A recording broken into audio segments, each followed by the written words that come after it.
Good evening, students. So today we are going to have a session on integrated respiratory medicine and physiology. So for all systems in medicine, especially for respiratory system, physiology is very, very important. So what we are going to do is we are going to discuss case scenarios or clinical scenarios. So first I'll tell the question. We'll discuss the basic physiology with our faculty, Dr. Anupama Chaudhary Madam. So let us start our discussion. So this is the first question.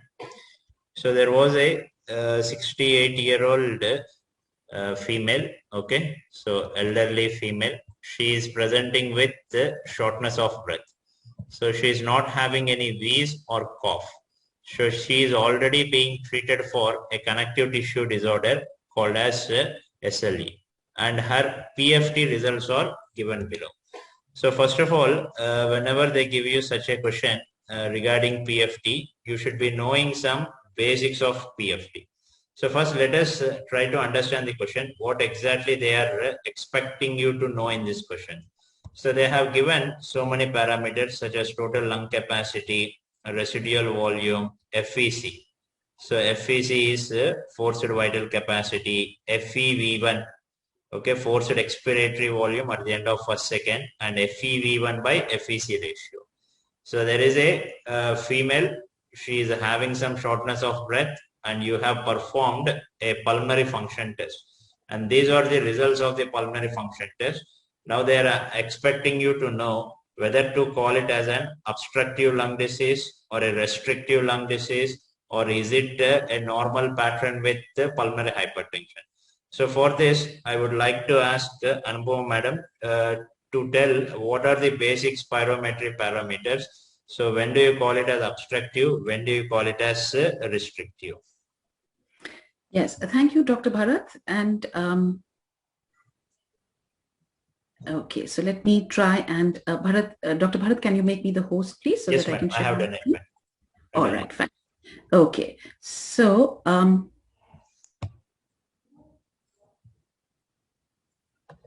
okay.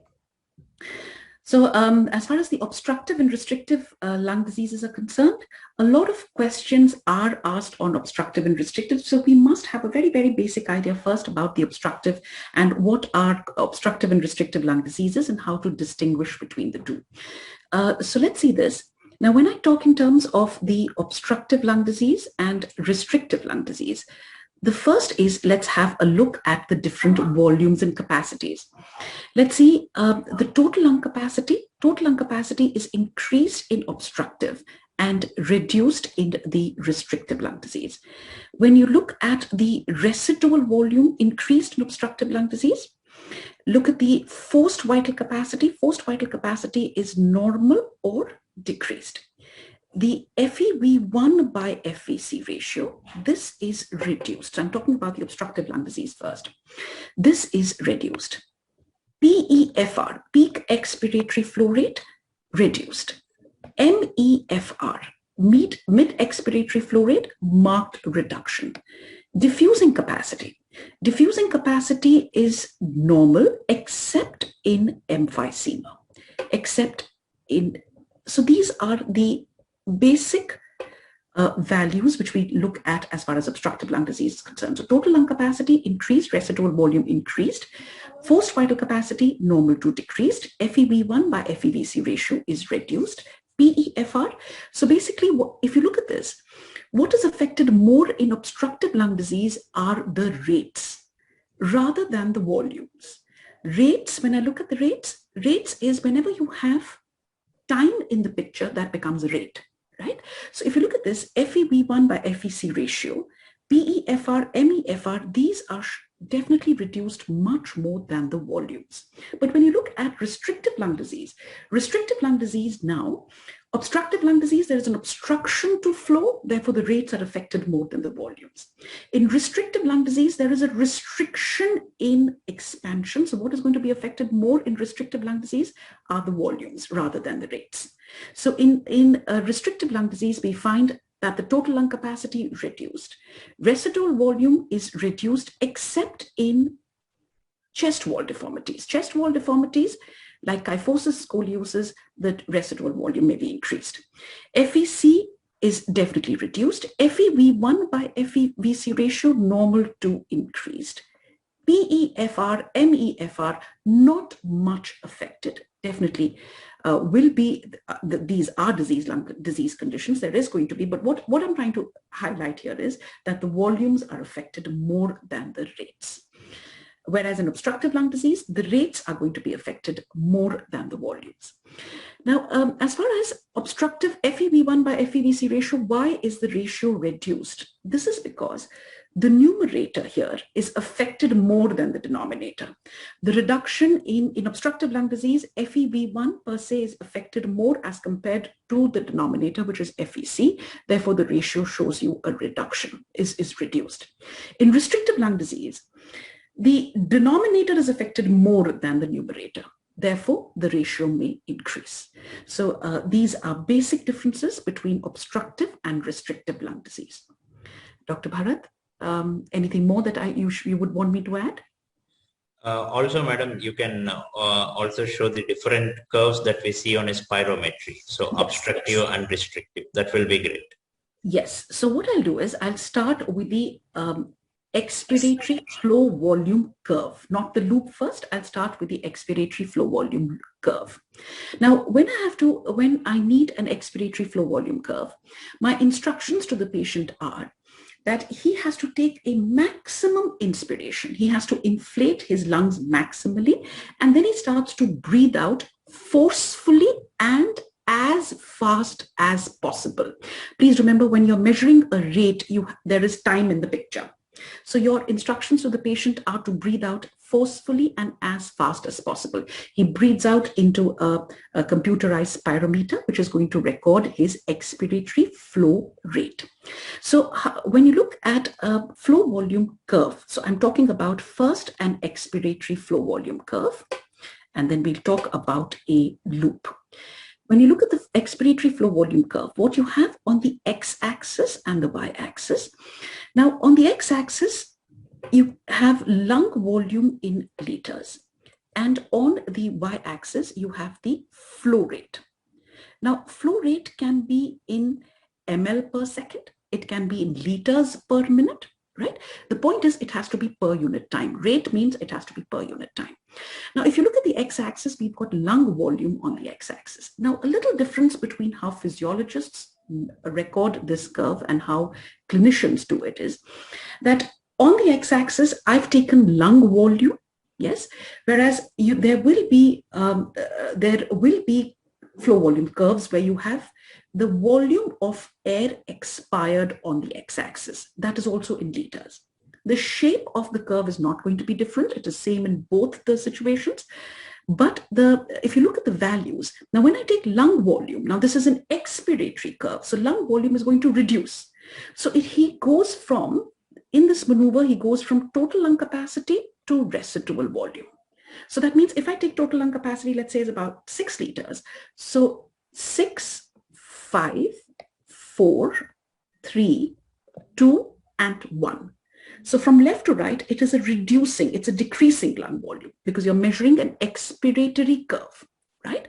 Now, if I take volume of air expired on the x-axis, so it will be 1, 2, 3, 4, 5, 6 from left to right. Have you understood? So that's a little slight difference, but the shape of the curve is not going to be altered in both the situations. Now, when I look at the flow rate, if I take it in liters per minute, this is 100 liters per minute, 200, 300, 400. Now, this could be single digit values here.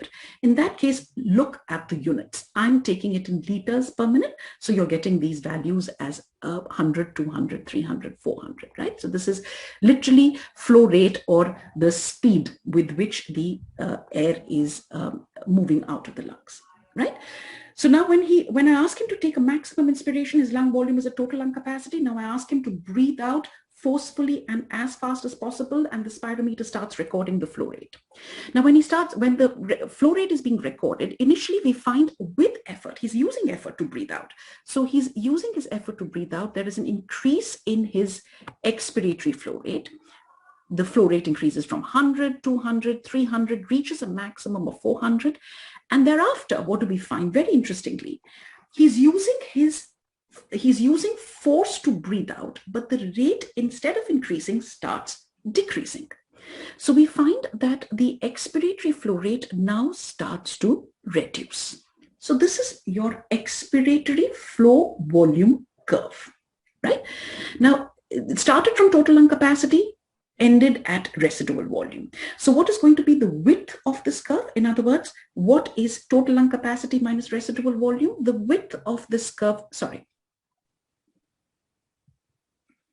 the width of this curve, total lung capacity to residual volume, this is the forced vital capacity, or simply the vital capacity.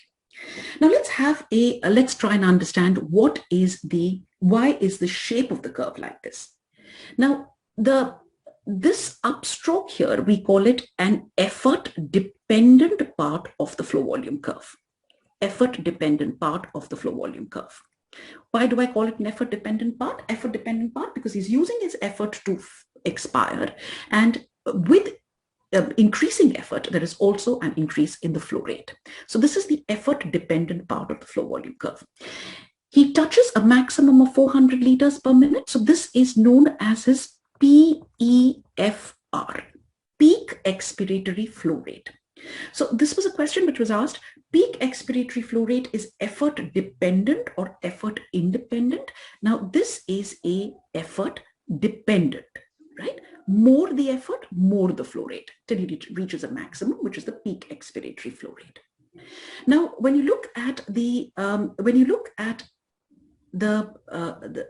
downslope here, what is this now? Now this tells you that he's using effort, but the flow rate, instead of increasing, is decreasing. So what is the reason for this? The reason is that whenever you do a forceful expiration, there is something known as a dynamic compression of airways. What is dynamic compression of airways?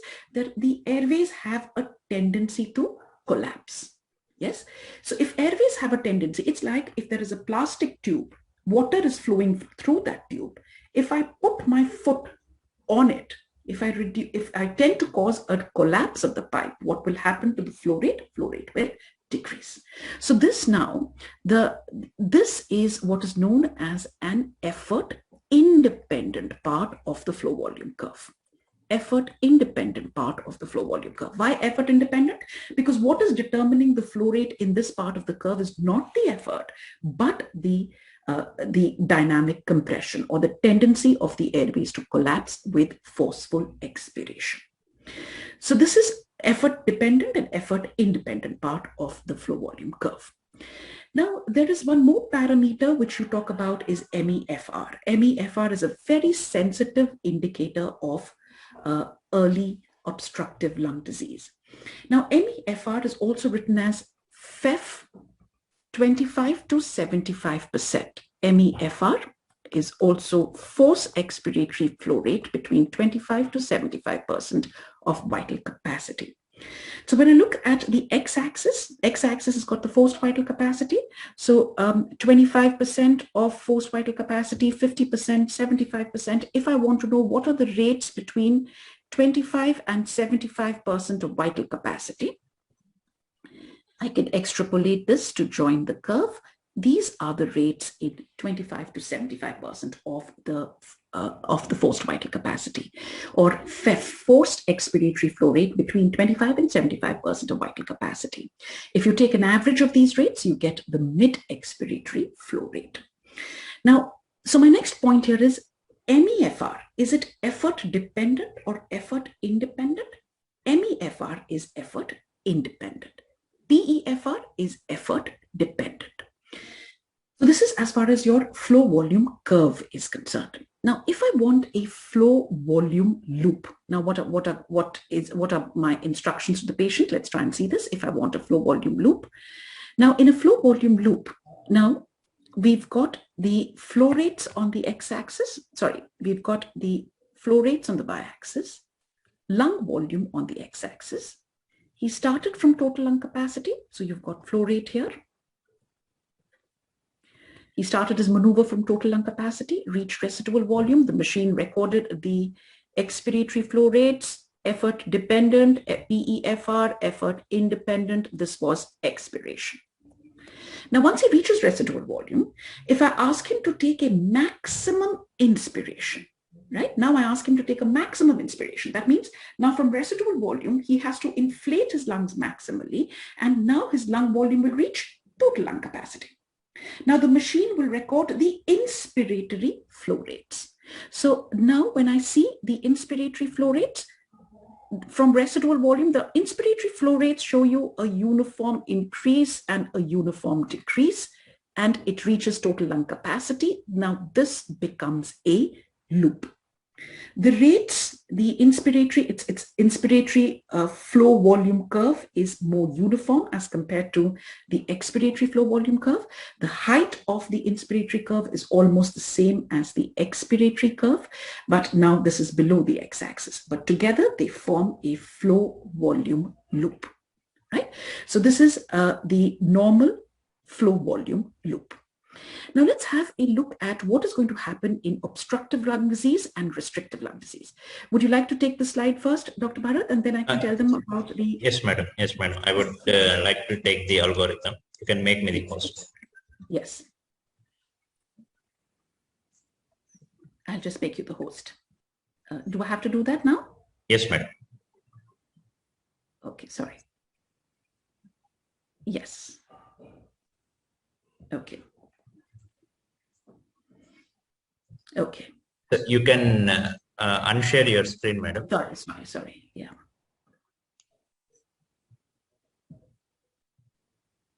Okay, so that should be. Yes. Okay. Right. So this was the question that we were discussing. So you have understood now what will be the total lung capacity, what will be the residual volume, what will be FVC, what will be FEV1, and what will be FEV1 by FVC ratio with respect to obstructive and restrictive lung disease. Now, before answering this question, let us see this algorithm as a clinician perspective. See, till now we have discussed so what a physiologist need to know. Now, what a clinician should be knowing. So whenever somebody gives me some spirometry finding, so this is the first thing that I see. So what is the patient's FEV1 by FVC ratio? So in simple words, FVC is nothing but how much a patient is expelling out. FEV1 is during that expulsion, how much is expelling at the end of first second. So it is just like FVC is the total amount expelled. FEV1 is specifically at the end of first second. So if it is low, means less than 70%, in decimals we call it as 0.7. So I directly call it as obstructive lung disease. So it means that there is some obstruction in the airway. Because of that, during the first second, instead of normal amount of air coming out, less amount of air is coming out. So as ma'am has mentioned previously, in obstructive lung disease, the numerator FEV1 is predominantly declining. So that's why the ratio will be low. Now suppose if the ratio is normal or slightly increased, it can still be a normal person's lungs.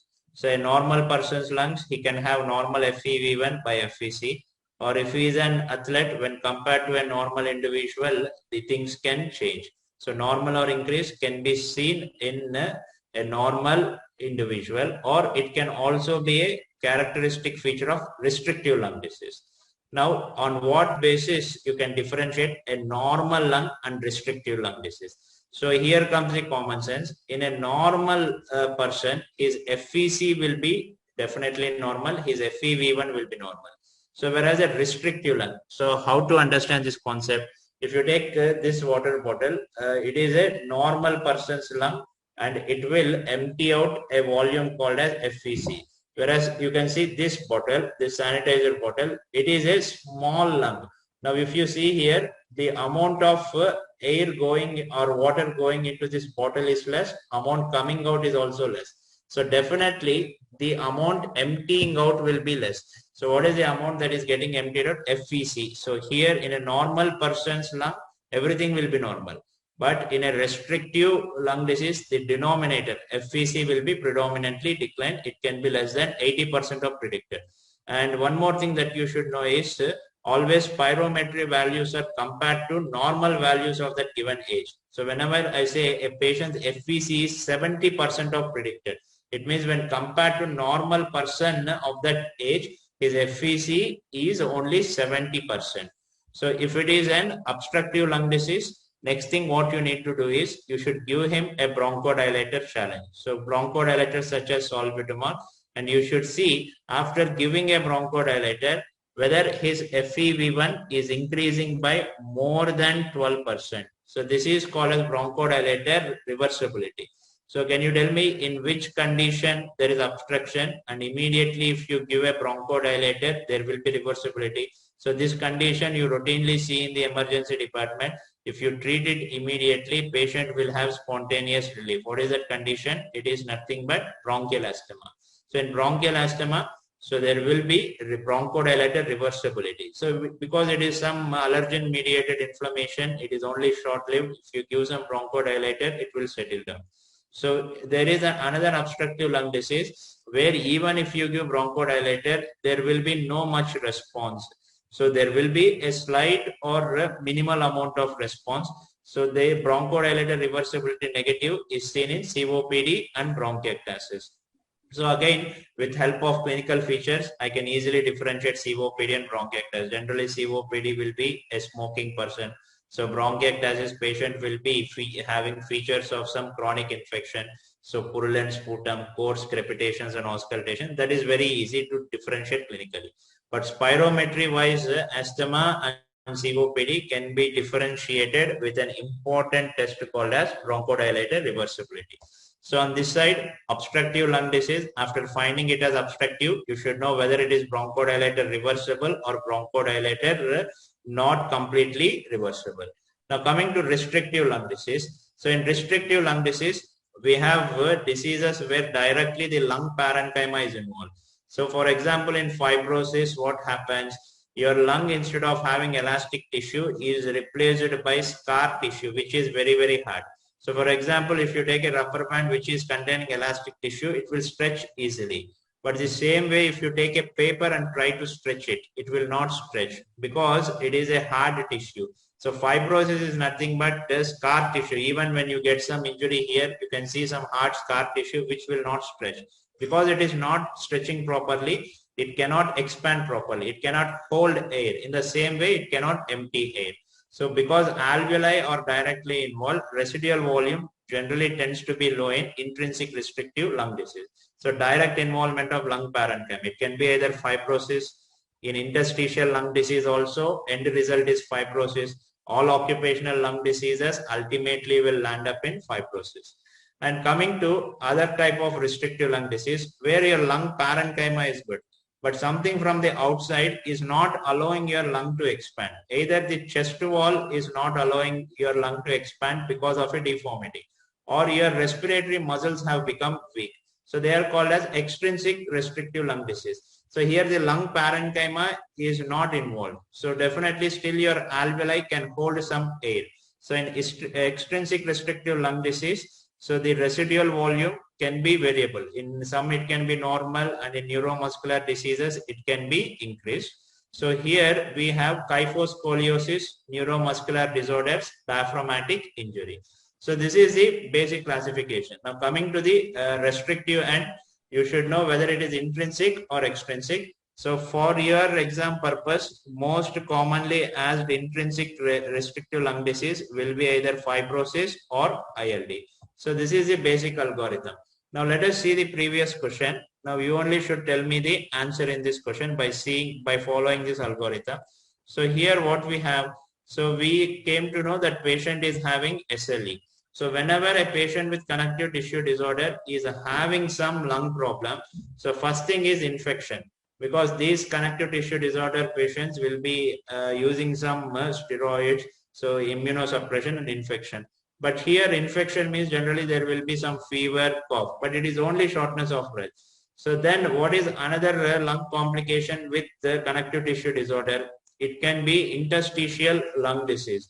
So connective tissue disorders can directly involve the interstitium, and it can cause interstitial lung disease, and they can also cause pulmonary hypertension. Now, what fits here? Now, SLE, and there is some lung disease. Now, coming to the total lung capacity, if you compare with the patient's value and predicted value. So, for this age, the value should have been 4.12 liter, but it is only 2.74 liters. So, total lung capacity is reduced. It means the lungs have become small.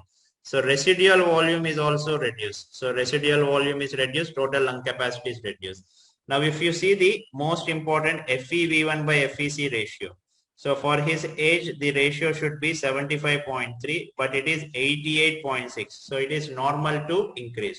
So after seeing FeV1 by FEC ratio, what is the next thing that you should see? So is it normal or increase or decrease? So it is not decrease. So it is not obstructive pattern. So this obstructive pattern, no question here.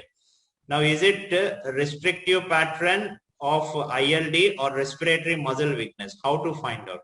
Now, it is also not normal pattern because you know that lung capacity, total lung capacity decrease, residual volume decrease. So next you have to see FEC. So for patient's age, FEC should be 2.39 liter. So, but it is only 1.85 liter. So there is definite decrease in FEC, and this is normal to increase. So this is normal to increase. So more towards restrictive pattern. So now restrictive pattern can either happen because of ILD or respiratory muscle weakness. Now how to differentiate? So here if you notice, the residual volume is predominantly low. So the residual volume is very low. It means direct lung parenchyma is involved. So what is the best answer? It is option B. So I have done only two simple things. So first I have seen the FeV1 by FEC ratio. It is normal to increase. So it is not an obstructive pattern. Then I have seen FEC. So it is reduced. So most importantly, it has to be restrictive pattern. Now is it intrinsic or extrinsic? I have seen the residual volume. Residual volume is reduced definitely. So it means most probably directly the lung parenchyma is involved. So what are the three important restrictive lung diseases? So either it can be fibrosis, ILD, occupational lung disease. So patient with connective tissue disorder with the restrictive pattern, most probably it will be ILD. So this is how you should approach. So this is the same algorithm that we have discussed previously. Now coming to the next question, which of the following spirometric curve depicts this condition? So now we have come to know that this is a restrictive pattern of disease. So this is a restrictive pattern of disease. Now which will depict this, which curve will depict restrictive pattern? I would like to ask Anupama madam to share her views on this. Yes. Okay. Is my screen visible? Dr. Bharath, is my screen visible? Not yet, madam. You start sharing your screen. Okay, one second.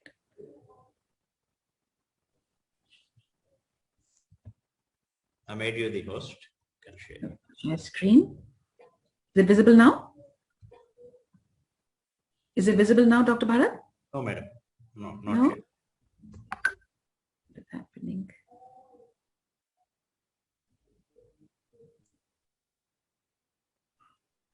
You've stopped your screen share? Yes, madam. Yes, madam. I have stopped my screen share.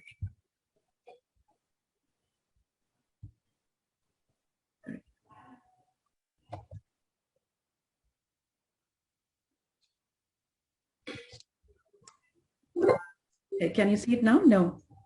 Yes, madam. Is it visible, my screen? No, I don't think so. Just I'll make you the host again. Yeah. So I'm able to see my screen. I'm able to share it. I don't know why.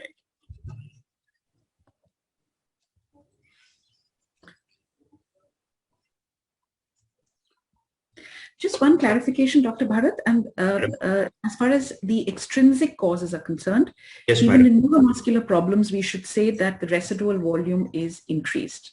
It's not just chest wall deformities, but even in neuromuscular problems, the residual volume is increased. Yes, generally in chest wall disorders, residual volume might be normal, but in neuromuscular, it can increase, madam. Normal to increased. Normal to increase. All right. Okay, so you've... I have shared my screen and I have stopped it. Okay. And you've made me the host as well?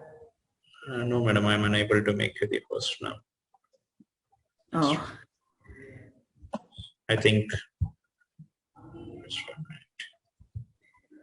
Maybe if you can share your screen, make multiple participants, maybe that I'll be able to.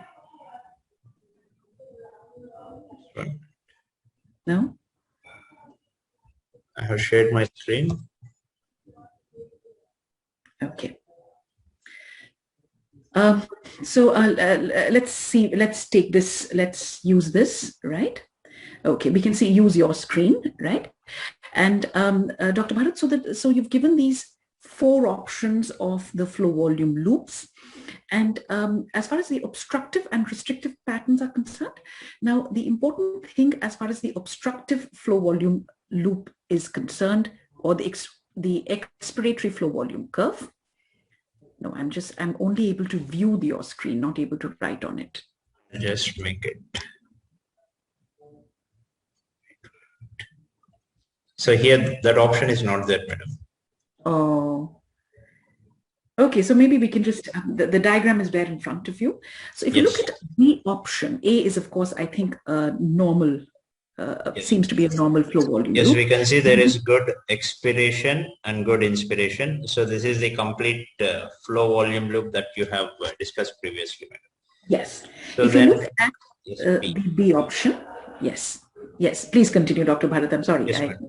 Yes, if you look at this B option, so this is the flow, and here we are looking at the volume. So if you see here, predominantly the flow is reduced. So the disease where flow is predominantly reduced is generally an obstructive disease. So madam has given a beautiful example. So suppose there is a pipe with water, and if you're trying to compress it, what will happen to the flow? It will eventually decrease. So in obstructive disease, what is happening is predominantly the flow will be reduced. But if you give it sufficient time, the volume can be emptied. But if you see in this curve in option C, now you can notice that volume is predominantly reduced. So it means that, for example, the same example. So this is a normal person's lung and this is a restrictive lung. Now, if you empty both out, so the normal person's lung will empty about 5 liters of air, whereas a restrictive lung can only empty about 2 liters of air. So ultimately, what is going to happen? The flow can be near normal, whereas volume, so the amount coming out will be less. See, in a restrictive lung disease, it is a small lung, so it will fill less and it will empty out less. So predominant decline in volume is generally suggestive of restrictive. So in the previous question also, we have discussed that there is a restrictive pattern. So this option will fit in this question. So this will be the better option. So whereas coming to option D, so I would like Anupama madam to explain this option D. What is this peculiar box-shaped curve? Where do you find it? What is the reason behind it? A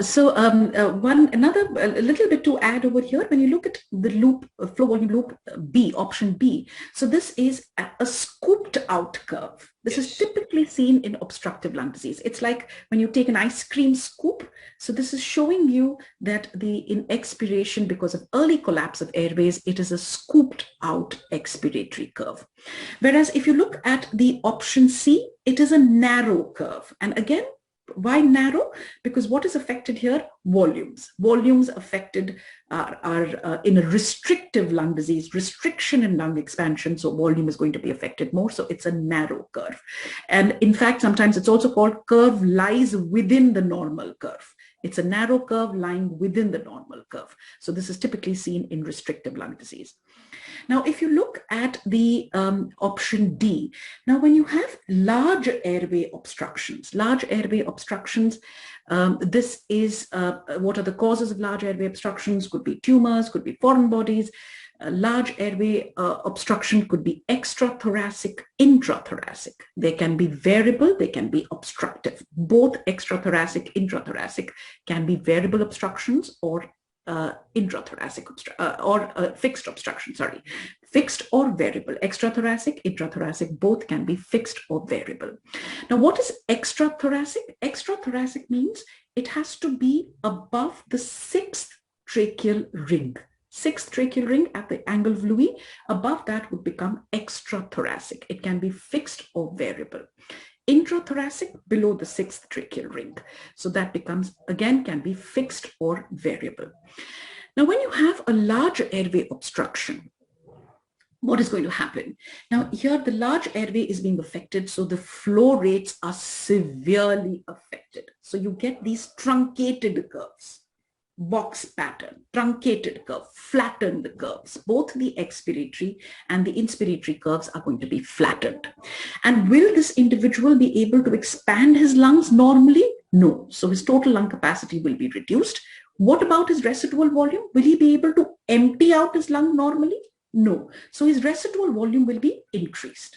So the total lung capacity is reduced, residual volume is increased, and the rates are severely affected. Truncated, flattened curves giving rise to a box-shaped loop. Now, this is what you see in a typical large airway obstruction fixed type. Fixed type, that means where, what are the examples of a large airway obstruction fixed type? For instance, when you look at an extrathoracic and intrathoracic, again, tumors would probably be the commonest causes of fixed obstructions. Extrathoracic variable, like for instance, a vocal cord paralysis, that will be an extrathoracic variable. This would be in an extrathoracic variable, I'm actually feeling a little, since I'm not able to draw, so I'm feeling a little handicapped because of that. But when you look at an extrathoracic variable, the expiration. You can draw it now, I suppose, madam. Let me try. You try to draw it. No, I'm not able to do it. You are unable to annotate. There is an option, annotate. On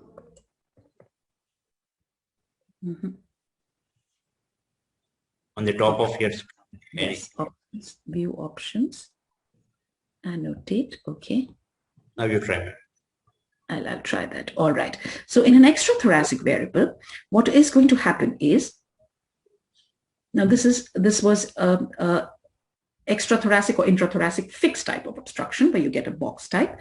But an extrathoracic variable, like I said, a vocal cord paralysis, the expiration is more or less normal, but the inspiratory curve is going to be affected.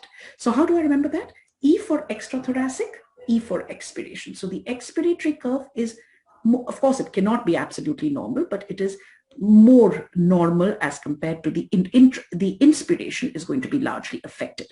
So the kind of graph that or kind of loop that I will get, can I, no. Can we change the? Yes, madam, I'll do it.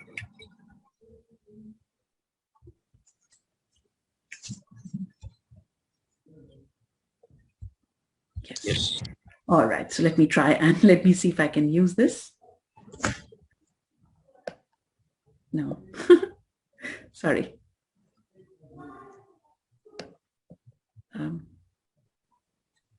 Okay, let me see. All right, so if this is my, okay, so I get the expiration here is more or less normal, but it is the inspiratory curve which is going to show you a flattening.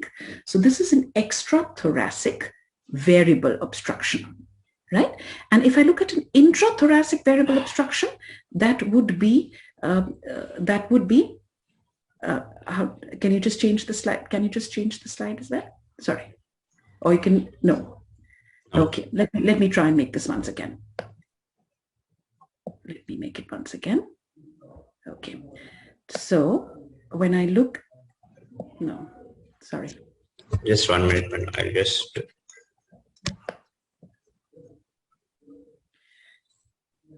So now are you able to share, madam, once you see? Okay, let me see again now. Share screen. Okay. Is that visible? Is my OneNote visible, Dr. Bharath? No, madam. Not visible.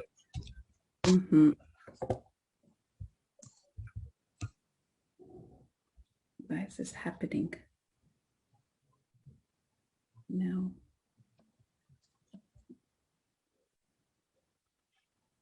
Sorry.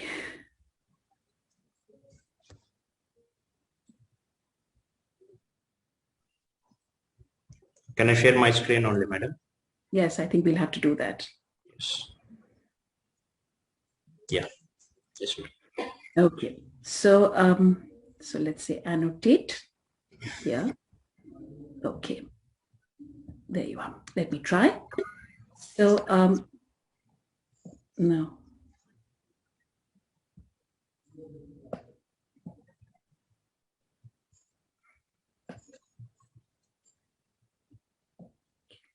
Yes.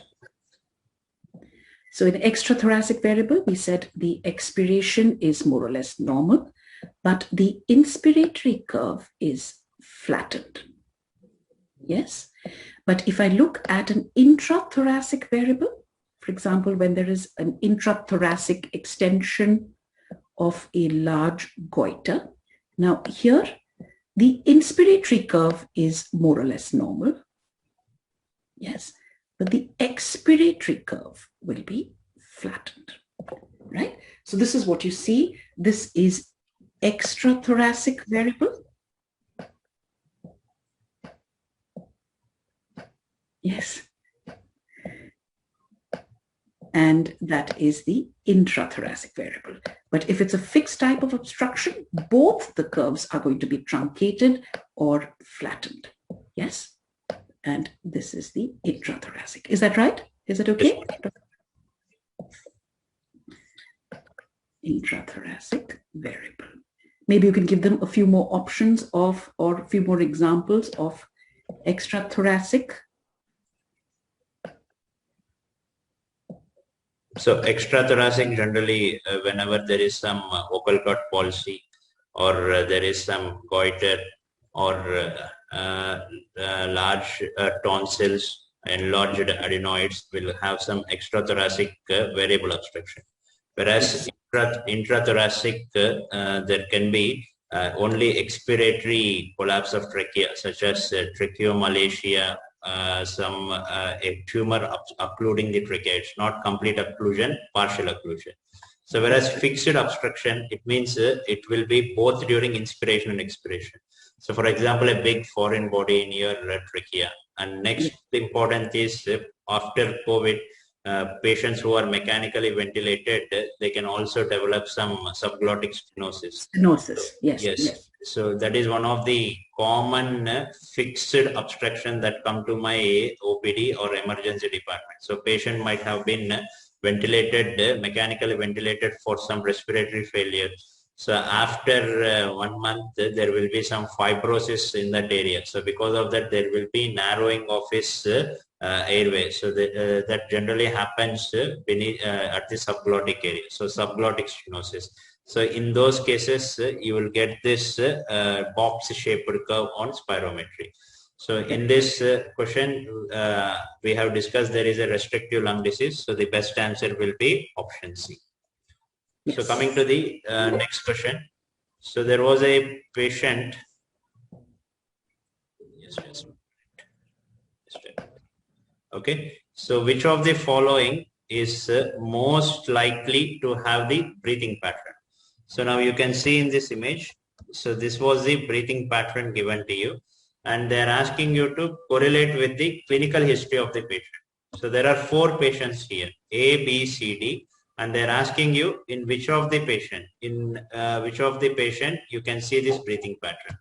So first is a 46-year-old diabetic patient, poor glycemic control and irregular treatment. So whenever you see a diabetic patient, so some poor glycemic control and irregular treatment, so always suspect the possibility of diabetic ketoacidosis in this patient. So first case is a case of diabetic ketoacidosis. Whereas the next case is a 36-year-old female with anxiety who is being treated with anxiolytics. So such type of cases we are seeing nowadays very commonly. So even though there is no chance of COVID in their body, but few people will be very, very anxious and they will be in panic. So it is generally anxious female with some breathing difficulty. Most probably it will be that psychogenic hyperventilation. So they will be in panic and they will be taking rapid breathing. And a 40-year-old man, loud snoring, and he is obese. So whenever you find a patient who is obese and he is having loud snoring, and he is also having some excessive sleepiness during the day, so one possibility is obstructive sleep apnea. And option D, a 68-year-old man with some heart problem, ischemic cardiomyopathy, and he is having low ejection fraction, and there is also peripheral edema. So all this indicate that this patient is having heart failure. So here there are 4 patients sitting in front of you. So the first patient is a suspected case of DKA. So the first patient is a suspected case of DKA. The second patient is some psychogenic hyperventilation. So the third patient is obstructive sleep apnea, and fourth patient is cardiac failure. So this will be the type of questions that you are going to get in your future exams. Now the question is, out of these 4 patients, so what will be the type of breathing, which will be the following breathing pattern? So they have given this breathing pattern and they're asking you which patient fits here.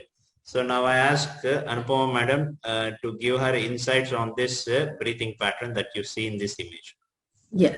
So what you're seeing over here is a Cheyne-Stokes respiration, which is showing you a waxing and waning respiration, right?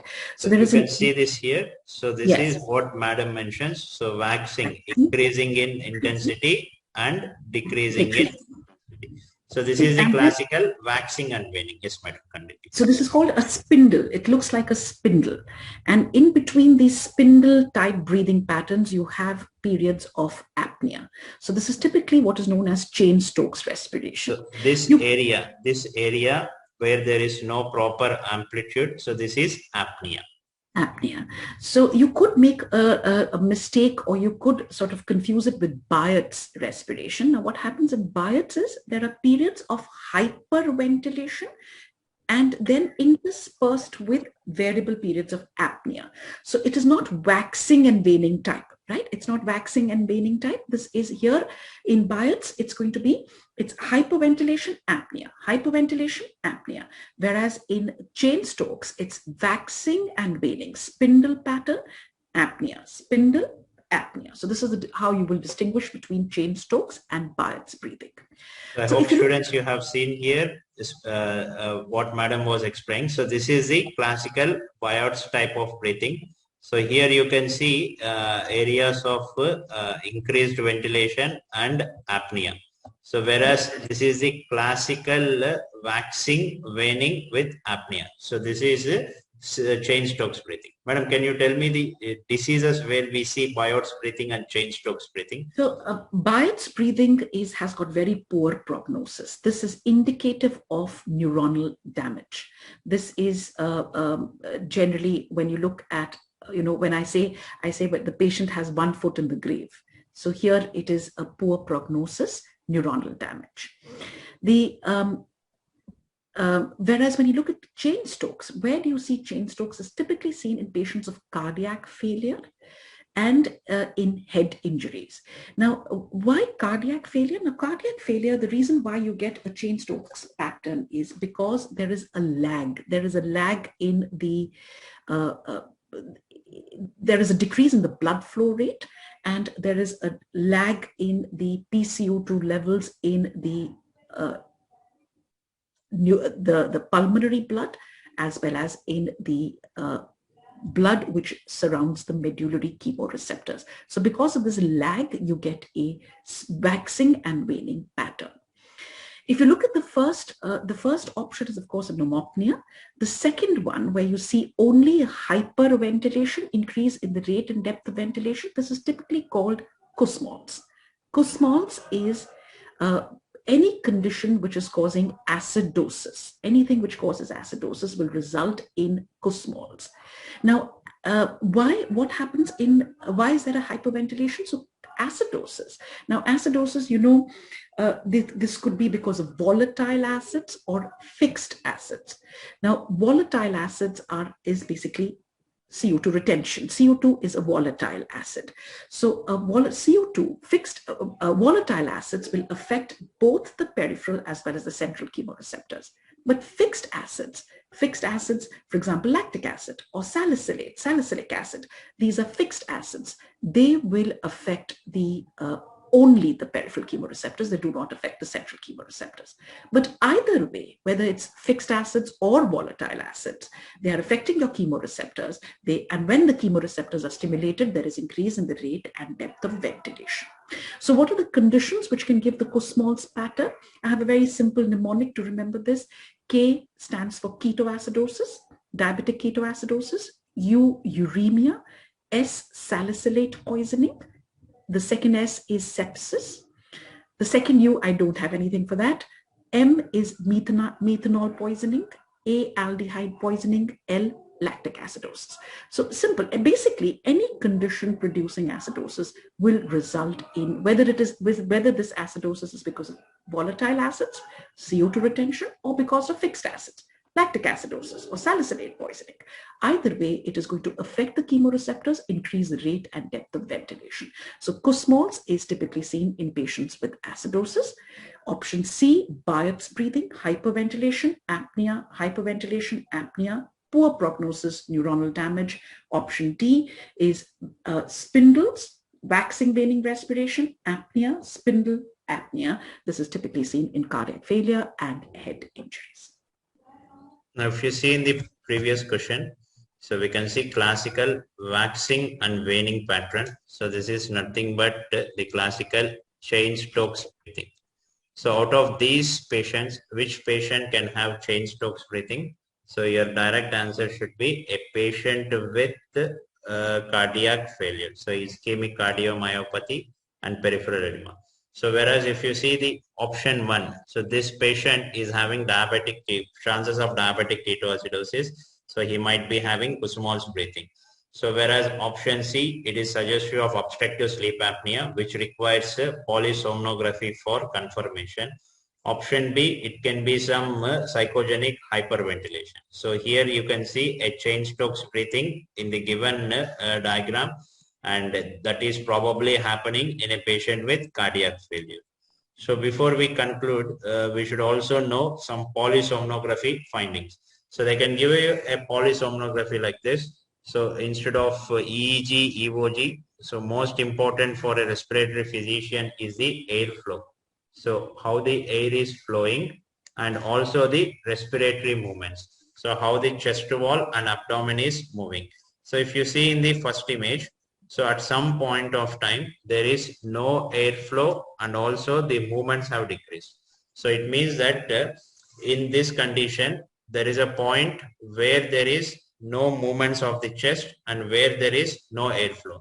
So what might happen in this patient? So because of some central cause, so there is no stimulus reaching your respiratory muscles. So because your respiratory muscles are not moving, so there is no chest wall and abdominal movement. So there is no chest wall and abdominal movement. So because there is no movement of your respiratory muscles, there is no airflow. So any area of cessation of airflow, it is called as apnea. So what might be the reason for apnea? Some central cause. So this is called as a central sleep apnea. So again, central sleep apnea can happen with narcotic use. It can also happen with the congestive heart failure. So the exact mechanism in congestive heart failure is not clear, but it will result in central sleep apnea. So it means the signal from the brain is not reaching your respiratory muscles. Because of that, there is no proper respiratory effort. So because there is no respiratory effort, there is no air coming into your respiratory tract. So there is no airflow happening. So in a question, if you find this in the clinical scenario, so there are apneas in the patient, so cessation of airflow, and there is no respiratory effort during those apneas. It means there is some problem in your brain. Your brain is unable to give signals for respiration. So this happens in central sleep apnea. Now coming to another diagram. So this is also a polysomnography. So there is EEG, but we are concerned more with airflow and respiratory movements. Now if you notice here, there is a flat line, means there is apnea. So there is apnea. So there is no airflow. So there is a clear-cut apnea. And whereas if you see the respiratory movements, so still they are present. So if you have seen in the previous diagram, so there is no airflow and also there are no respiratory movements. So whereas here there is no airflow, but still there is persisting respiratory movements. So what might be the reason? So here what is happening is the signal from your brain is reaching your respiratory muscles, but there is some obstruction in your upper airway. Now, for example, you are having a deep sleep. If somebody tightly holds your neck, so what will happen? Because of holding your neck, there will be no airflow. So there is apnea. Now, how will your body fight against apnea? If somebody tightly holds your neck, immediately what will happen to your respiratory effort? Will it stop? No, it will be still persisting. So your body will try to fight against that apnea. It means the problem is not in your brain. Your brain is giving signals to your chest wall, but because of some obstruction in your airway, the air is not going inside. So this is suggestive of obstructive sleep apnea. So there is apnea with persisting respiratory effort. So if you see in a clinical scenario that there is no proper airflow, but still your respiratory system is trying to fight. It means the signal is reaching your respiratory system. So there is no problem in your brain. So there is problem in your respiratory system, most probably some obstruction in the upper airway. So generally whenever a obese patient lies down, so there will be closure of upper airway during his sleep. So because of this excessive closure, this patient will have obstructive sleep apnea. And clinical clue, generally the patient will be obese. So he will be obese, and because of his upper airway obstruction, he will have terrible snoring. And during the night, he is not having sleep properly because of obstruction. So that will result in excessive daytime sleepiness. So we have understood what are the different types of breathing. So what is Kusumov's breathing? What is Bharath's breathing? What is Stokes breathing? And also two important polysomnographic findings. So what do you see in central sleep apnea? So there is apnea, absent respiratory effort. What do you see in obstructive sleep apnea? There is apnea with persisting respiratory effort. So these are the two questions that we have discussed today, integrated both physiology and respiratory medicine. So I would ask Anupama Madam to share her views on this session. Oh, thank you, Dr. Bharath. And I'm sure the students have enjoyed as much as we have enjoyed. I mean, I find integrated sessions so, they are absolutely very informative. We are able to pool in our common knowledge and give our best to our students. And I've enjoyed this thoroughly, as I always do. All our integrated sessions, whenever we've had them, are something which I enjoy tremendously, and I'm looking forward to more such sessions. And I hope our students have also enjoyed as much as, and they have been able to get the information and the knowledge that they were looking for. Thank you so much, Dr. Bharath, and thank you, dear students, for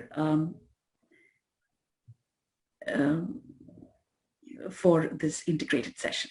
Yes. Madam, it was a great pleasure as always integrating this respiratory medicine and physiology, because respiratory physiology is the toughest part in physiology, I suppose.